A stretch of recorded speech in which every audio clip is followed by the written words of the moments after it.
By the autumn of 1943, Bomber Command had been taking the war to the population of Germany for three years or so.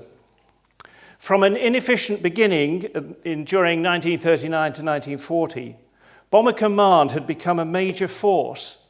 And you have to remember, at that time, in 1943, Bomber Command was really the only way of directly disrupting the domestic German war economy. Air Marshal Sir Arthur Harris had taken over as Commander-in-Chief of Bomber Command in February 1942. He took over the command at a period of transformation. In particular, squadrons were beginning to be equipped with the latest four-engine bomber, the Lancaster. And technological advances were coming to the fore, which within a year would greatly improve the crew's ability to find and bomb targets accurately. Well, having trained on twin-engine aircraft, when you became to an operational training unit, you had to acquire a crew. And the crew were flying the Vickers Wellington then, and the crew of the Wellington, there were 5. So we weren't given a crew, we just acquired a crew. They got all the pilots, all the navigators, all the bomb aimers, all the wireless operators and a gunner, and put them all into a big room just like this and said, sort yourselves out.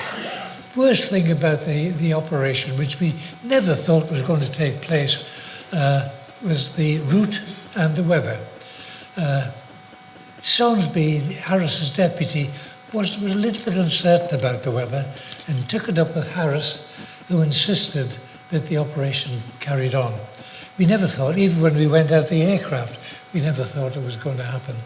But so we had to go. Our squadron was a special duty squadron, and we were staggered every 90 seconds throughout a bomber stream. And a bomber stream could be 760, 70 miles long and about 20 miles wide.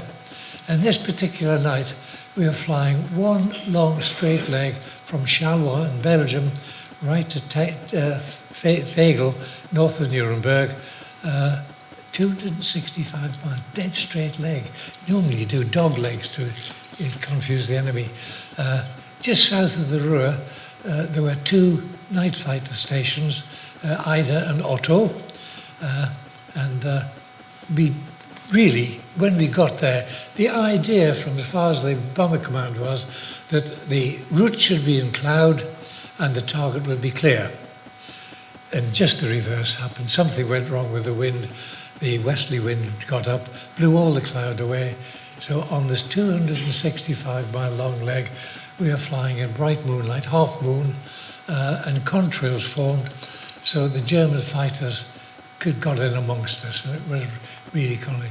The German fighters, they'd sent 240 fighters down to cover the beacons, and then later they sent another 150 to back up the beacons as well.